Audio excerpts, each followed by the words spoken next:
What's up, everybody? Welcome to another episode of Daily Refinement. My name is Chris. Thank you so much for joining me. I just want to elaborate on what happened yesterday that caused me to want to take a step back, potentially from selling on eBay and just reselling in general, because the platforms can just change at any time. And I really want people to understand that you are playing in somebody else's sandbox and you need to be aware of what's going on. And this is basically pushing me to focus more of my efforts on private label on Amazon, because there's a lot of things like that eBay does that are out of my control, and it really made me feel vulnerable yesterday. So let me give you guys an example. Here is my metrics for one of my stores, one of two stores that was hit with this 4% penalty. This store does about $25,000 in sales, so this is roughly a $1,000 penalty. So I had 27 returns at about 600-ish sales on this particular store. You can see here, I was being judged against my peers who have a less than 1% item not as described return. So let me give you guys an example of what this looks like. That would mean out of 100 returns, less than one return from my peers is item not as described. So what does this actually look like in reality? That means out of 100 people, 87 people would have one return and 13 people have zero returns. That's what would equal this percentage. Now, in the category that I am in, which is pre-owned goods for the most part, new without box, not retail new, this is not statistically possible. Being at 2.9% does not put me in the top 10% of people with INADs, because if you look at the next month, we're looking at the exact same category, right? The exact same volume. I'm at 3.4%, so my return rate actually increases 0.5%.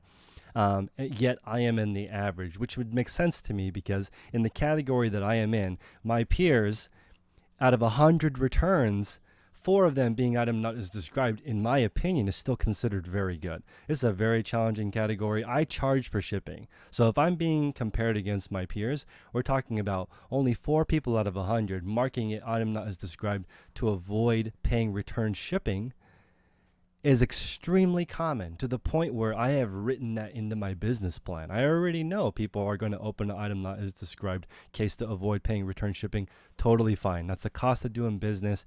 It's a version, in my opinion, of return fraud. I am okay with that. It's the equivalent of online shoplifting. Totally fine. That's part of the business. I signed up for this. Okay. What I didn't sign up for is not understanding who my peers are.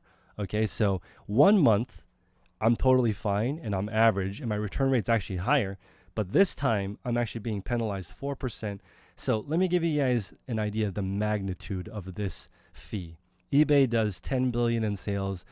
10% of those people would be $1 billion, right? So $1 billion, tacking on 4% is $400 million extra in fees without delivering any additional value to the customer, which is us, the sellers, or the buyers. It's just taking $400 million from the sellers who sell on the platform. This is crazy. There are so many other ways to earn $400 million from the sellers. You could just release one feature that makes it easier to describe your items or something like that and charge us, and it would be totally okay. I would definitely be down to pay that additional fee so I could get some value out of it. Just creating this insane algorithm that's able to analyze millions of sellers and billions of listings in order to assess this tax is mind-blowing to me. So I actually think this is illegal. I don't think that you can create a fee and not disclose how you come up with it. I'm sure in the user agreement that I signed up for when I signed up for eBay, it says on there, you don't have to agree to our fees. We can change them at any time. I'm sure that says that, but I think this is actually fraudulent. I don't think you can come up with metrics that vary this much. Look at this. I'm in the exact same category of shoes, and in 1 month, it's actually higher, and I'm right in the average rate. And then the other one, right? Look at this. I'm like quadruple the average return rate in shoes at 2.9 out of 100. That's insane. In my opinion, that's extremely low. Now, that being said, I want to just point out that I am by no means a perfect seller, right? I have a lot of problems. Look at this. There are items that arrive damaged, missing pieces or parts, defective, maybe they sent the wrong item 11 times. I'm not a perfect seller, okay? But I shouldn't be subject to a 4% penalty, effectively a $1,000 tax on my small store, just because of an arbitrary rate that I can't verify. Okay, I would have less of an issue if you showed me the 100 peers that I'm being compared against that average less than one INAD. Are you kidding me? I really want to know who these people are so that I can model them and really improve myself.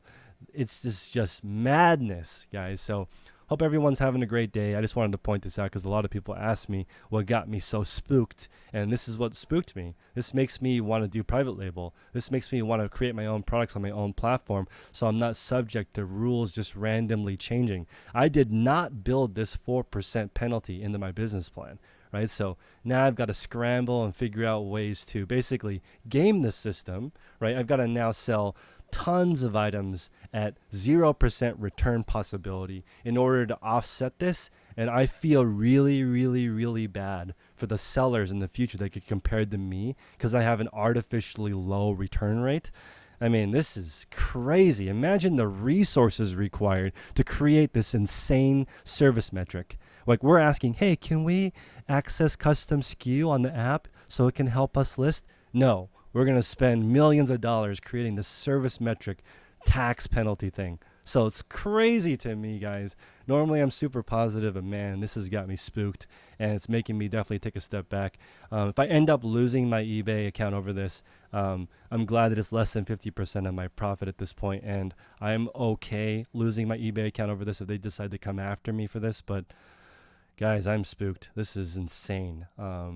Over my 2 accounts, when this hit me, it cost me almost $3,000 in extra fees. And that $3,000, man, that's a lot of money. So I don't know what you guys are up to, but please check your service metrics and see where you're at. And all of us are going to have to do a much better job. So take my falling on the sword as an example. Do not fall under this situation. Take your returns extremely seriously.